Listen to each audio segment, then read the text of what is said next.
And now we are live. Here we are. Welcome, one and all, to Get the Mic.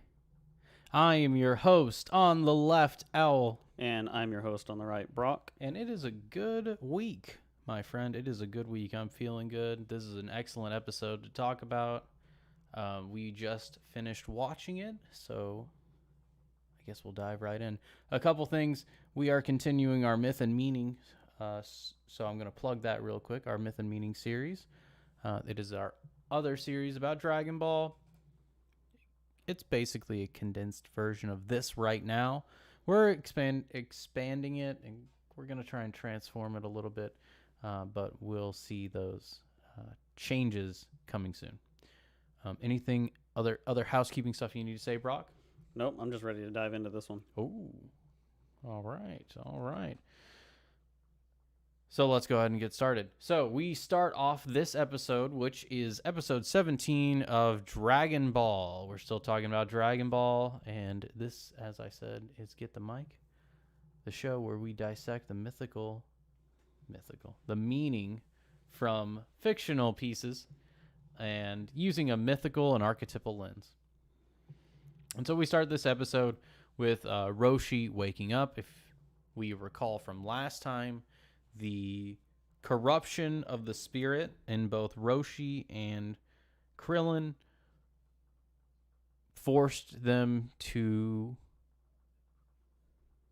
be sick. And by that, I mean Roshi's vice of not valuing the feminine and Krillin's vice of not valuing integrity. Right, and by doing so, it was a zero-sum sort of interaction where nobody got any food, none any sustenance, and none of what the food represents. Yes. And so we see them finally recovering from that, and here Roshi is waking up. He's waking up here because he's been kicked in the side by Krillin. And so we see that they have paired up, that Roshi and Krillin are sleeping in one room, and Goku and Launch are sleeping in another room. They only have 2 beds.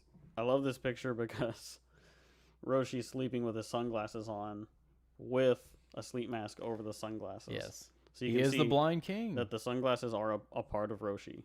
He is the blind king. And he will remain that way.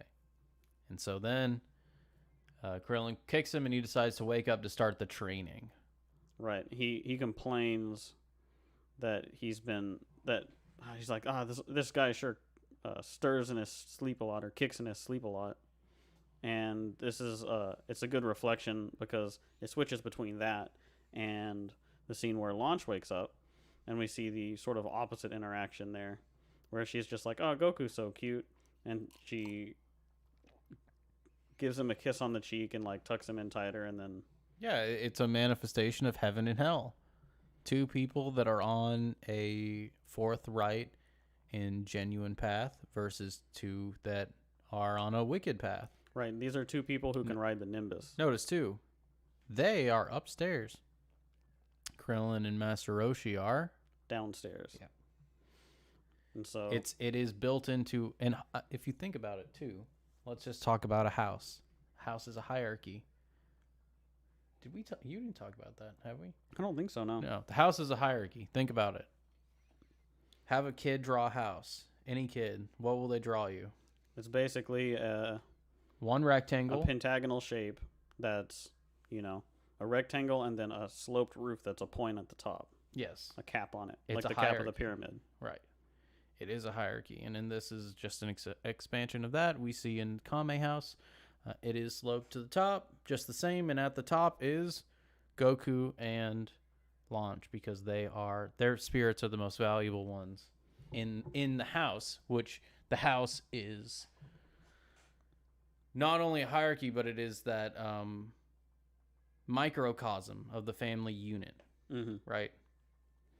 Which we had discussed before, that Launch needed to be here so that it could be a home more than a house, right? Because they needed a home because their training wasn't just training. Precisely. And we do see the mix of interactions here. And I would say Roshi is pretty Roshi just carries on. He begins to get resentful. And what does that cause? What path does that lead him down? What does he say? He says, actually, I guess we have this. Wait, do we? Yeah, we'll talk about that in a second. So, Yeah. with life at stake, milk delivery. I love this title. With life at stake. It is. What would happen without Goku and Krillin, let's say? People wouldn't have their breakfast. Yeah, exactly. With life at stake, sustenance, it may even be spirit, because that's what it is. It's with their spirits at stake. Multiple times, and I'm gonna talk about this while we go through the episode. Roshi comments about how he doesn't care if their spirit's broken. This is really a test of their resolve. This is basically, he's imparting on them the concept of putting out more than you take in, right? Of elevating yourself from being just sort of a dependent, you could say, to being a value. So really, it is with their path at life, or path in life at stake. Mm-hmm. With their lives so at it stake. is They need with to learn life. the It value is with of life this. at stake. I would say so. Yeah. And so I think it's a great one. And so back to what I was saying, I wanted to talk about the Roshi corruption here. So after he's kicked by Krillin, he's like, why do I have to sleep with Krillin? Goku gets to sleep with Launch. What is this? I'm outraged. I should get to sleep with Launch. He says that, and then he directly states that Goku is the only one who could sleep with her. Yeah. Right? He's the only one who deserves to sleep with her because he doesn't have any ill intent towards her, right? Yeah. And so he knows, right? So he's willfully being blind. He's walking around here in the dark with the sunglasses on. Exactly. Not only that, but his resentment leads him to the weakness that causes him to do this, which is his lechery, right? Right. The resentment from having to sleep with Krillin is what breeds it. And so here we see, and obviously that's why it's a sin. And so here we see Roshi spy on her. He tries to lift her to look at her while she's sleeping, and notices it's Blonde Launch. Yeah. What does he do then? He tries to wake Goku up. So, and mind you, the only reason that he's waking Goku up, right, is to try to make sure that, well, he's ultimately trying to protect Goku, right? He's trying to make sure that Goku doesn't wake Launch up himself. It's like, oh, I've created this situation, because he has created the situation of her being blonde, right? Well, her turning blonde is an unconscious self-preservation, right? Yeah, but I mean, I see what you're saying, but it had to be this way because of who Roshi is. It couldn't just be Blue Launch, like we said in last episode, right? Or 2 episodes ago. Last episode, 2 episodes ago. 2 episodes ago, we talked about how Launch is the mother in this family unit, and the reason she has to have both sides is because Roshi has not fully integrated his feminine conceptualization. It's a flawed part of it, but it still has to happen. Mm-hmm. And so this is the shadow of that. Yeah. And so he goes to wake Goku up, and in the process, Goku wakes up Launch. Oops. And Launch is outraged, being the disagreeable and ornery feminine spirit that she is. Right, the disagreeableness being the way that it is. She lashes out at Goku, right? And it sort of gives us... we don't need the insight because we kind of know this, but it's a good reminder here that this disagreeableness that she manifests is not discerning, right? So it's more of a blanket response, because Blue Launch knows that Goku, is not like Roshi. You could say he's not lecherous. He's not dishonest. You have to remember too, Blonde Launch doesn't know where she is or what she's doing. It's true. She keeps, in the same way that Blue Launch wakes up in these situations that she doesn't understand, Blonde Launch is waking up. Because Blue Launch made the arrangement for her to stay there. Yeah. Not Blonde. And so we'll see how it pans out once she's given that information, and how Blonde Launch reacts differently than Blue Launch. But she fires upon Goku, striking him. Obviously the guns in this don't ever work. They never work until they work. She literally shoots Goku in the head. He's all right though. He basically says, he's like, "What'd you do that for?" And she says, "That's for coming into my bed without permission," essentially. Which is technically right because Blonde Launch didn't give Goku permission to be in the bed. Even though Blue Launch just tucked him in the last scene. And so so Goku's response to that is I did want to mention funny. her the way she is acting in situations that she's not aware of is about to be set right, because we've seen Launch act this way multiple times, but this has to end for her to grow. This can't be consistent. And Toriyama knew that. It can't consistently not be discerning. Not only the gag can't be consistent, but the archetype has to change as Launch's archetype has to change. Right. Every character that comes in contact with Goku has to change based on their witnessing of how Goku is. And this is another case of that with Launch. Right. Not to say Goku doesn't have mountains to climb and changes himself. That's one thing that's I really don't like that some Dragon Ball community members talk about, is Goku having no character arc. Yeah. But let's get on with that. So he decides to, and this is something that Toriyama's commenting on that is applicable for this. If it's going to be a kick in the face when you act this way in situations that you are not aware of, when it's a let's say shoot first, ask questions later, right? Mm-hmm. Goku's mode of being is something that can easily overcome that and set that straight pretty quickly, and that's what happens. And we had just recently talked about Goku's interaction with Yamcha, and leaves a handprint on Yamcha's face, and Goku leaves a footprint on Goku leaves a handprint on Yamcha's face, leaves a footprint on Launch's face here whenever he kicks her. It's like, you can't be automatically disagreeable towards what Goku is. Right.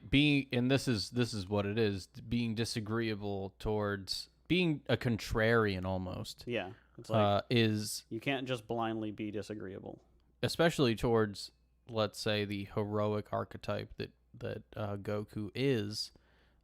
It's gonna eventually, that Logos is just gonna smack you in the face and say, "Cut it out." Yeah. And that's it's what an happens. Eventuality of that. And so Roshi says, "You don't hold back against women," and it's true. Goku doesn't hold back because his spirit. It doesn't matter if you're a man or a woman. Exactly.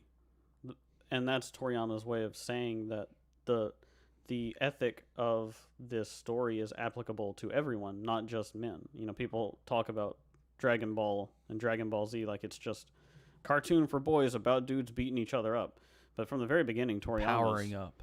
Toriyama's showing like the way that Goku is does not differentiate. This is just as applicable to women in understanding their archetypal path, or you could say understanding their self-integration.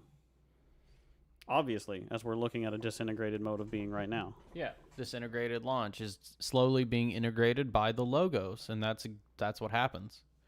Roshi wouldn't have done that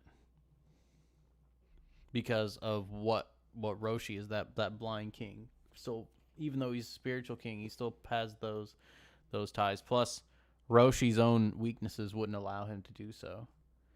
The way he would awaken Launch would not be good. I mean, we saw how he awakened Bluma.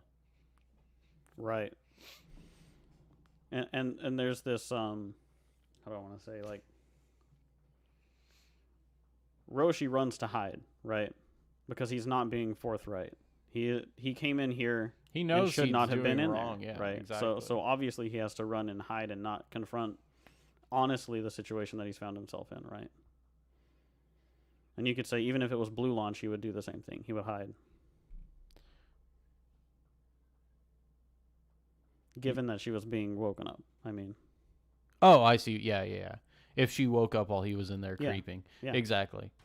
Okay. Yeah, and so Roshi then takes one more chance to try and take advantage of the situation. But he's being observed by Goku. And so he decides he is being judged. He knows he's being judged by the spirit of Goku, and therefore cannot transgress against that spirit. And so Right. instead, That's he that pretends that he's checking the weather. Right. Inside he holds his finger up, which he was about to use to touch a boob. He holds his finger up and declares the speed of the wind and what direction it's coming from. Just great. Just that awesome Toriyama humor. And so he decides, okay, well, I guess I have to train you now that I'm being observed by you. And so he wakes up Krillin and takes them Krillin was outside. already awake. Was Krillin already awake? Yeah. So they wake up and they go outside and begin to... Roshi wants to give them a speech before he starts training them, right? Explain to them, the classic, we don't learn martial arts to start fights. We don't learn martial arts to impress other people. And he's trying to impart on them that what they're going to learn from him is not about conflict, but rather the lack of needing conflict. And so he says that... I like what he says in the English dub a lot. That we study the art of war to prepare for peace, and we study strategy in peacetime to prepare for war, right? Right. And he does go into saying it's strictly defensive, and think about that, it's a turtle, what do you know? And he also explains in the English, we don't do this so that we can get attention from girls. And he's like, do you understand? And Goku's just got the blank look on his face. Yes, he does not understand, but it's significant that Roshi says that, because his actions, he doesn't exploit his actions. He doesn't exploit his martial arts prowess or his state as a master of martial arts to get women. He doesn't use the top, his top of the hierarchy where he sits at the top, right? He doesn't use that. Yeah, it's funny. It reminds me of the Ox King episode whenever he's like, sexy, ain't I? When he takes his shirt off before he bulges out and is this jacked fucking guy, right? He makes a comment about, like, he's like, sexy, ain't I? And like, he could look like that, right? Like, he could absolutely take advantage of the fact that he is extremely strong and that he could publicly be at the top of the world tournament. And he would get that attention if he outed himself as being the reigning champion or whatever. But he doesn't do that, right? It's not, because it's not about that. The mastery is about something more significant. And he's explaining to them in this line. I think it's like an incredible explanation, actually, because it's directly the themes that the show and the episode are about, right? He says, if you take my teachings, if you take them seriously, you can take what was given you when you were born and spend your lives more enjoyably and to their fullest extent. Right? And that has to do with what we've talked about, which is the reverence towards the ancestry and the wisdom in it, right? Yeah, if you show true reverence for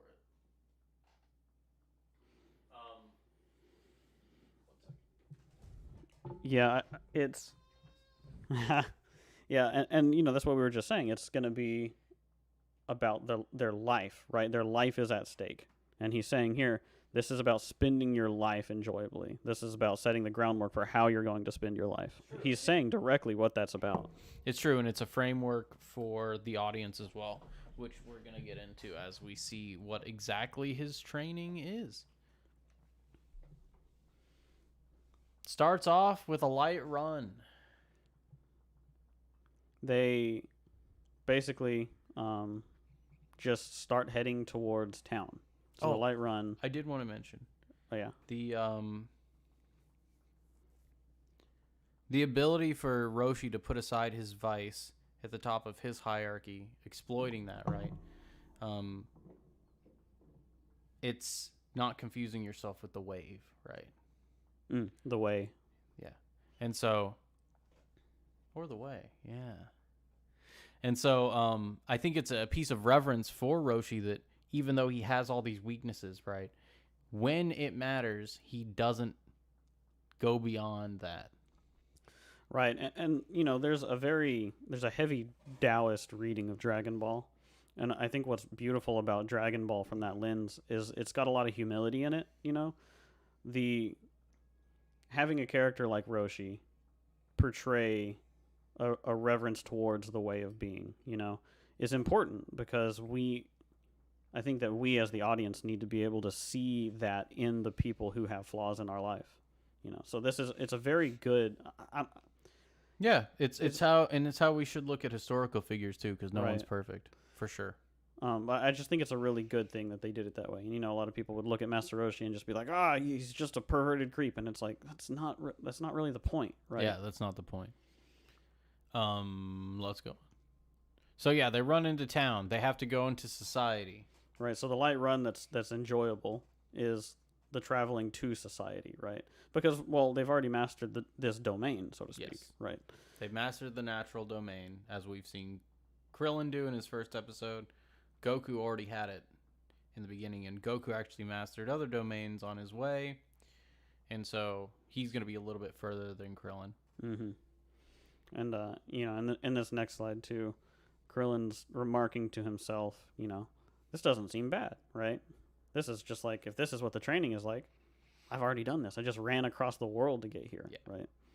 I've traveled on foot from a point A to point B, right? And so he's in his mode of comfort, his comfort zone, let's say. Mm-hmm.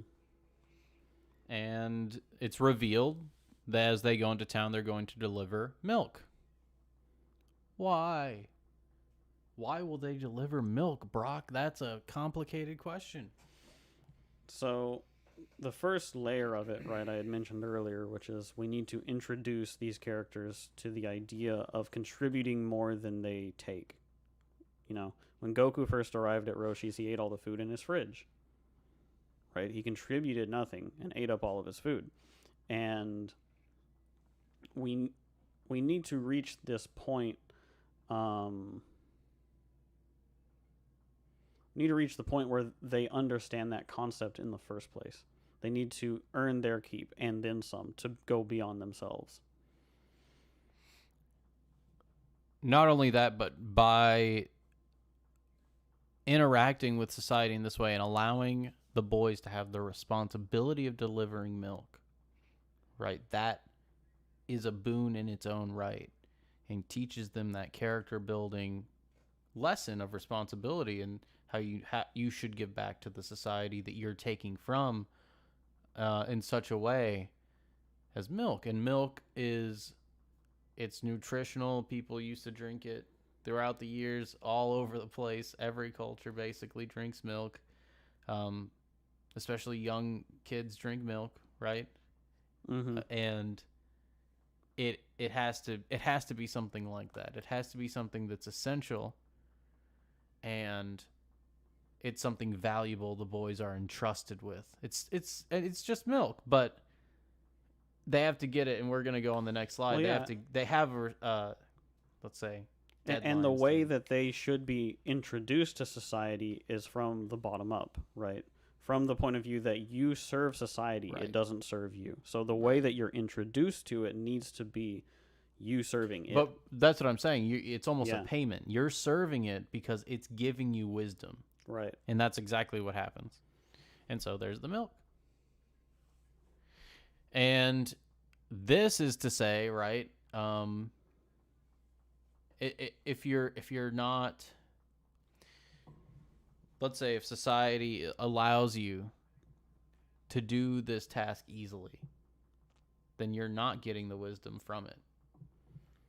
And you're serving society still, you're delivering the milk, but you're robbing yourself.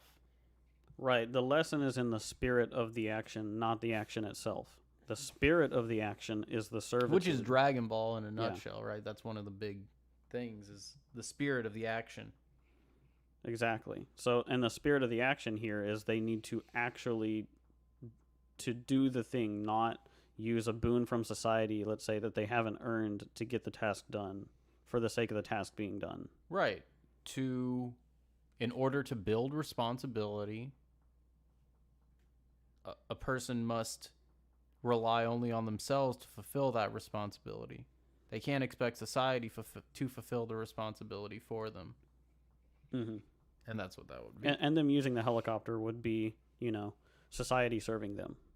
Yes. which is not where we start in the story. However, I will say that's kind of where a lot of people are. Like, I'm going to listen to society. I'm just going to take from society. Yeah. And I'm not going to adopt the responsibility of giving Right. Like, back I'm to a it. dependent on the society. It And should even be the serving my society's happiness. crippled me by allowing me to use the helicopter. And so now I'm upset and society should change. Essentially. I think that's the situation we're in right now. And so we notice that it's a little rough for Clearin skipping the first 2 kilometers to the first house. They're going through the countryside here, and they're making it even. Roshi's making it even harder for them by going zigzag, making the ultimate length much longer than 2 kilometers. I think the reason that he's doing that is to drive home the idea that it's not about the act itself, right? It's not about just getting from point A to point B and getting the task over with. The task in and of itself is the experience of the task is the lesson, not just having had it done. Right. It's that idea that something well done is worthwhile. Right. Except a steak. Yeah, except a steak. Nasty. And so we see the first temptation here, the first real temptation. And this is,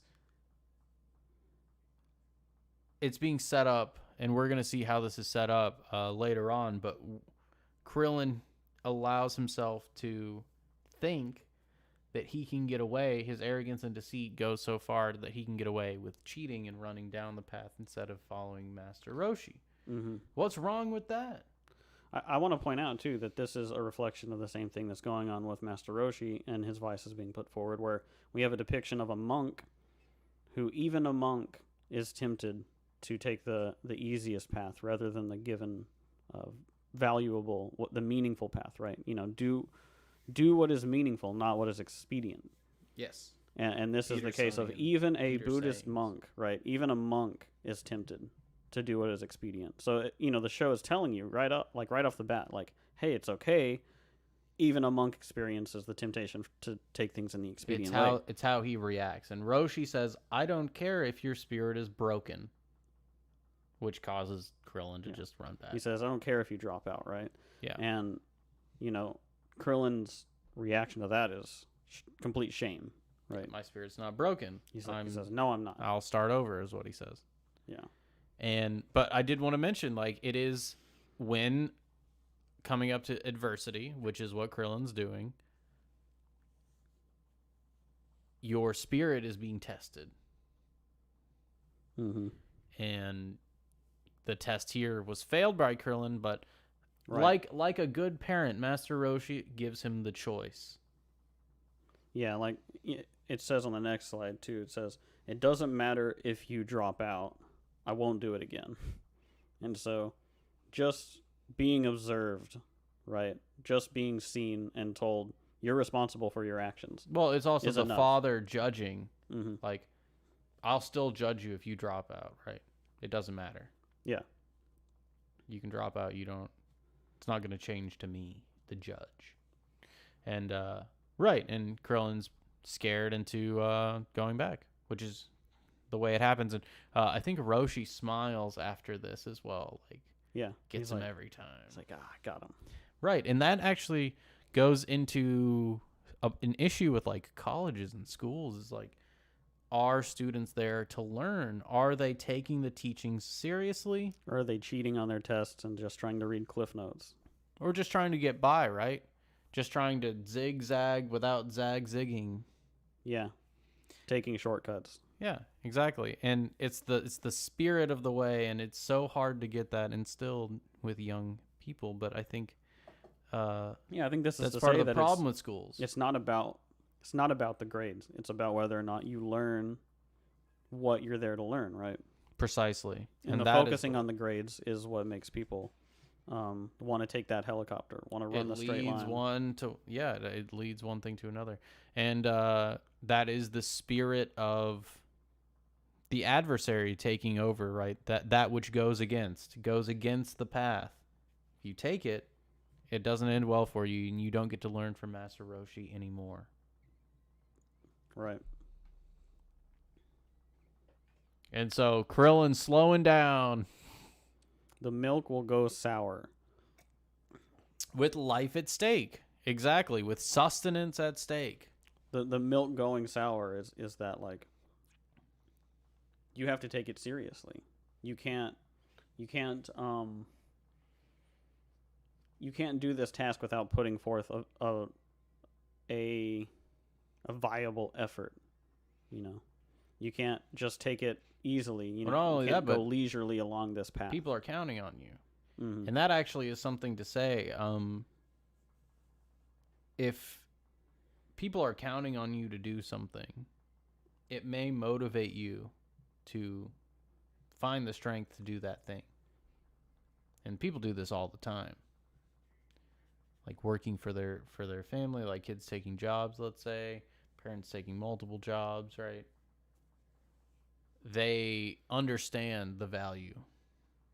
Yeah, it's also a Petersonian thing that you should treat yourself like you're somebody you're responsible for, because we treat the people that we're responsible for better than ourselves, right? Yeah.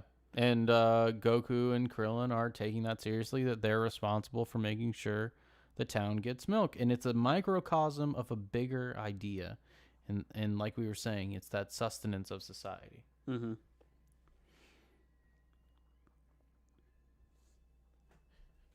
Next, so Krillin's slowing down. They're done running. Now they have to climb some stairs, and I cropped this to get a full picture of this mountain. This is the mountain we saw when Goku was actually headed over to Roshi's. Yes. He flew It's up the by highest this on point. his Nimbus. It's the highest point on the island that they're on. And what is atop this highest point? A house. Yes. A hierarchy. Another hierarchy on top of a hierarchy, right? Yes. So, and also, the thing is that the hierarchy on top of the hierarchy is the cap on the pyramid, right? That is, yeah. And this is what are mountains. Let's just clarify that real quick. Is Right. They are hierarchies, right? That's why you find enlightenment atop a mountain when you're on top of the hierarchy. Exactly. And the enlightenment is represented by that gold cap. What you can learn from the top of the hierarchy. The wisdom that comes from that which collects at the top, you could say. The commonality that leads to a successful mode of being. And so the spiritual father instructs the boys to climb this mountain to get to the top of a hierarchy of this island, to see everything, right? To have the vision, and what to envision, right, is what we see at the top of the mountain. There's a specific reason they take a mirror. It's why I showed this. Mm-hmm. And so Goku asks if he could take the Nimbus. And I do want to mention there's a difference in the dub and the sub. In the dub, Goku says, it's just, I'm tired of climbing stairs. Yeah, he complains in the English version. He does not complain. Roshi says, I never heard your grandfather complain. Yeah, and he does not complain in the original. He doesn't. He just asks if taking the king tone would be more efficient, which, as Goku doesn't understand the training yet, it makes sense that he would be asking that question. Mm-hmm. He's asking, why can't my mode of being speak for itself, that I would be of good enough character to do this anyway? And Roshi's saying, you have to do it anyway. Well, Roshi's saying that that's missing the point. Yeah. Because Goku thinks right now it's about delivering the milk. Again, this is about the grades, right? Yeah. Why can't I just get this grade? Just give me 100. I don't care if I Why learn. do I have to do the assignments? Mm-hmm. Like, why can't I just take a test at the end and prove that I know? Yeah, right? exactly. Goku's that smart kid. What? No one ever said that? Well, when in spirit, yes. Yes. And that's what we're talking about, right? Right. And I do also want to mention that Roshi's smoking this pipe up here, enjoying the view, and he's reminiscing. Mm-hmm. Right? It shows a little glimpse into Roshi's character, and that's going to help us see how he grows. Yeah, we're finally seeing a glimpse of Roshi as a character beyond just being the archetype that he is. And so, to inspire Goku, Roshi tells him that his grandfather and And the Ox King. The Ox King delivered milk in the same fashion. And I froze on this here because this milk is that key to enlightenment by making yourself subservient to an idea that's worth it, that your grandfather and your ancestors valued. By making yourself subservient to that, you have taken a step to achieve enlightenment. And Goku sees a little bit of enlightenment from these little glasses. Right, you can see the light reflecting off of them. And then his eyes are just boom.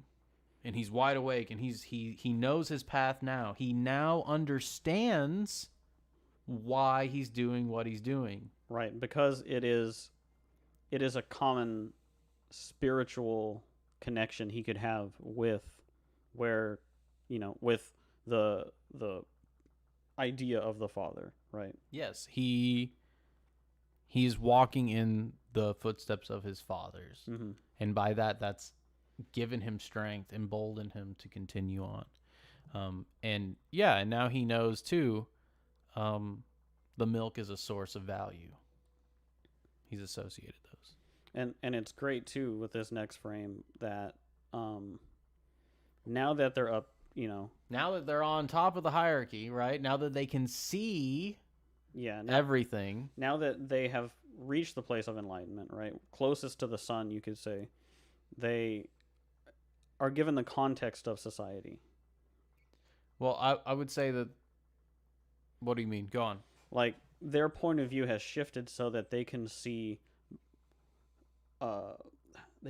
society around them from the point of view of taking it all in at the same time. And they can see the bigger picture. And the bigger picture here is the best way of being, right? By taking in all of the people in a, let's say a gathered township, you can make a judgment of all of them and see their statuses and see, and also they're meeting them, some of them as they go along, right? As they deliver this milk, they meet the man at the top of the hierarchy, at the top of the mountain in a house. And that is where they sort of base their understanding of the tournament from that wisdom up at the top of the hierarchy, that place where you can see all of society, right? So you can contextualize, you can conceptualize what being the best in a different way would mean than just being the best in, let's say, the hierarchy of nature. Okay. Yeah, I mean, I was going to say something similar to that. So the hierarchy they're on top of with the mountain and the house atop it, that house leads to that next hierarchy. It's the hierarchy of hierarchies is the tournament, right? Yes. And they're able to see that. And the reason they have to get on top of the mountain first before Roshi can even tell them about it is because they have to be able to see their goal before they can prepare for it. Now, like I've been saying, he's kind of testing the boys throughout, right? You can quit. Goku, you can quit, whatever, right? Yeah, Roshi exists as a temptation a lot of times for people. And he's open, he's open to them quitting too. He's not saying like, you can't quit. He's like, yeah, here's another temptation. By virtue of not quitting, now they're able to see what they could do if they continue to not quit. Yeah. And it's that motivational force too. You have a push and a pull, right? Your spirit being broken, that calamity is making you run from that hell, let's say, and you're running towards the ability to compete. And what a great reward that is. It's just the ability to compete. That's the hierarchy that they're going into next. It's not even winning. Roshi specifically tells them, you ain't going to win. Yeah. You have not conquered all hierarchies. You won't conquer all hierarchies. It takes time to do that. And it does. Yeah, he tells them specifically that their reward is not winning. Their reward is being allowed to compete. Their reward for staying 8 or 9 months with him, right? Yeah, and so now they have some heaven to run toward. Mm-hmm. And I want to also mention that they're only able to conceptualize this after both of them learning why they're running with the milk. This leads them to that next path. Right. And that they can't get this without doing that first, because they won't appreciate it. If they flew the helicopter up here... Well, also think if Roshi told them at the very beginning, we're going to put you in the tournament. Sure. then all of it would be for the tournament. They wouldn't understand that they're running for the sake of betterment. Not for the sake of winning a That's tournament. the first lesson they had to learn, which is not even spoken in the show. So then we go over to Yamcha real quick. I just briefly want to mention he is alive. Here he is doing his Wolfang Fist. Yeah, he's in a dojo fighting against. Well, you can think of a dojo as its own sort of little hierarchy, right? Yeah, he's at the top. He's at the top of the hierarchy that he's in right now, as far as he can find. Right. But that's the issue, where he is not in a place. He is not on a mountain where he can see, right? Yeah, it's interesting because Yamcha is playing the role of telling people that the story is not just about winning fights, right? Because that's what Yamcha's all about. He's about winning the fight. He's about that's his Wolfang Fist. Is his ultimate desire to be Alpha Wolf, to be the best fighter, to win the fight. But it's also to be bestial and narrow-minded. Yes.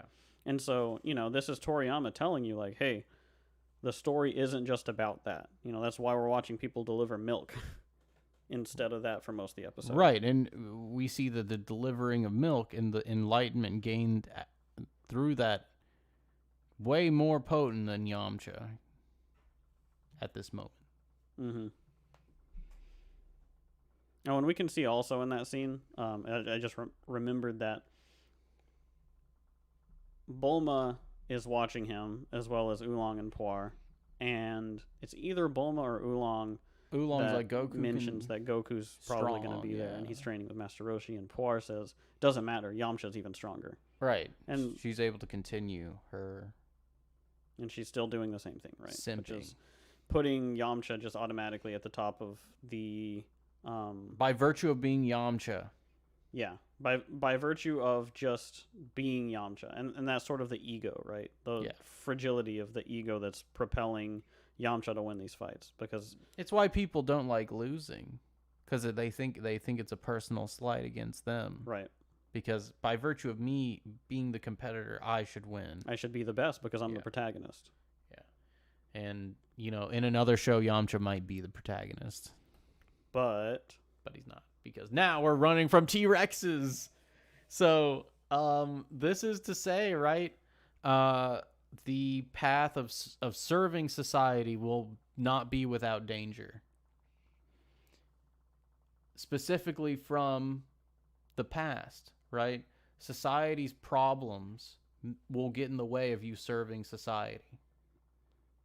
Yeah, even nature itself, people's nature. This, you could say the dinosaur could represent the dinosaur inside of people, the snake that lives inside of people.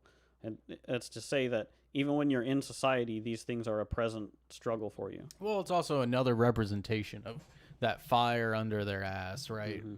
Not only is your spirit going to be broken, but life itself, your life itself is in danger. Physical manifestation of their mode of being at risk by giving up. And that's how fierce the temptation is, that it's a T-Rex. Yeah, I mean, and that's to say that if you're now aware of the hierarchy of society, you will be essentially cursed with the wisdom of what failure means in that society. And knowing that is dangerous because if you choose not to act on it, it's self-destructive and will eat you. It will eat you in the same way that, you can think of the alligator in Peter Pan, right? Yes. It's the alligator with knowledge of mortality, right? And just where it ties into that sort of that fear that can motivate you instead of petrify you, right? And it is motivation here instead of petrification. And at the end of it all, they cross beams and rivers and things, and it's all dangerous. They go over like a waterfall. You have to cross the desert. And it's only like 3 hours. It's like 8:30 now in the morning. Yeah, we cover a lot of bases real quick and just showing them go through, like, you're carrying the milk on the hardest paths you can carry the milk, just to show that that the struggles that you've already gone through are relevant to the struggles that you're going through now, but you also need to do it while serving, right? While putting out more than you put into it. And that's how you get from it, I should say. That's how you strengthen the spirit. And notice Roshi isn't tired at all. He is able to do these things because he's slowly accepted responsibility. Like Peterson says, reduce the responsibility until you can manage it and then grow upon it. And that's precisely what Roshi does. I also want to mention now we hear that this is their early morning training. And they have mid-morning training. Mid-morning. This is just well, the first I wanted thing. to mention that because it is the beginning of the basis of a routine. And routines are important because they allow you, and let's say your biological mind, to create a space of order that you can inhabit that is not physical space. It is a time space. And altering your time space actually will change a lot of how you see the world. Right. A lot of your interpretation of the world around you is what you look at. It's your orientation, right? And so this is teaching them the compartmentalization that's necessary to really get this much done, to be this productive, right? Well, it's also the first step in self-betterment is creating a routine. Mm-hmm. You have to do that. Yeah, you have to compartmentalize goals. And so to climb the hierarchy, you have to subsume yourself to that daily grind. And it's not something you can ever skip. You're never gonna be able to take the helicopter. If you're older than, let's say, Goku and Krillin here, it's gonna be the same journey. You're still gonna have to carry that milk, and it just gets harder with age, I would say. Right. And notice that, like, we never see Roshi break a sweat, though. No, Roshi's chill with it. Yeah. And so the boys are all, even Goku's worn out by the end of the milk delivery. They run several miles, and and that routine, like I said, that routine is very important. We're gonna see similarities to that training style later on, but we'll talk about those as we get there. I think this is a good place to wrap up this episode. Any final thoughts for milk delivery? I think we covered a lot of the bases. Yeah, I think we really checked off all of the boxes on things that should be brought up about milk in this episode. Other than, let me see, like, what does milk represent symbolically? I mean, we pretty much tackled that. As a form of sustenance that is also natural. It feeds society. It has a time limit on it, so that they owe this responsibility to society before a certain time. They can't, let's say, shirk their responsibility, right? Mm-hmm. And it does represent that which sustains society, and it's providing that back. Right. It's to say that, there are necessary things within society to pick up that already exist within the society as well. Like, they're not going and milking the cow or anything, right? But the task of making sure that it's taken care of properly exists in society before they meet society. So it's sort of like you come in completely humbled. It's like not even what you're putting out. It's the work you're putting into the society. But that's basically the most that I think I have to say about milk. Right. I think some of the other things like routine and temptation in this episode were important. The temptation of quitting and actually paying reverence to the ideal you set forth. And if you don't pay reverence to it, then your spirit won't be able to survive the challenges that you will encounter along the way by following that moral instinct. And last, the routine, like I was saying, is the basis. Right. That's to say there are challenges that you're going to find in your life that you won't be able to get through without understanding the meaning of the challenge in the first place. All right. And so on the next episode, we're going to see the rest of the Turtle Hermit way. And that is move well, learn well, eat well, rest well. This is the Eternal Turtle School's training. I think I like better what he says in the dub when he says, work hard, study well, and eat and sleep plenty. Mm-hmm. It's very basic. And that's the thing. It is keep it simple. You don't need overly vast plans, and that actually will slow you down. If you make those plans, you're going to be like, I can never fulfill this huge plan I made for myself. Right, that's that compartmentalization. Now I can quit. Yeah, now I can quit, right? It's too hard. So just take it very simply and one step at a time. Roshi doesn't tell them as well. Like, we're going to do this. We're going to work on construction. Like, we're going to swim away from sharks. He takes them one step at a time. Mm-hmm. And so next time we're going to see that Taoist philosophy at work and how the routine is scheduled out, why it is they have to do each task that they actually have to do. There's symbolic significance in each of those. But if you liked what you heard, please give us a subscrunga, as we're calling them now. I'm going to call it subscrungas. Yeah, Klunga the Lunga Bunga. And Kunga the Bunga. And I'm your host on the left, Owl. I'm your host on the right, Brok. And we hope you enjoyed the show. We'll see you next time.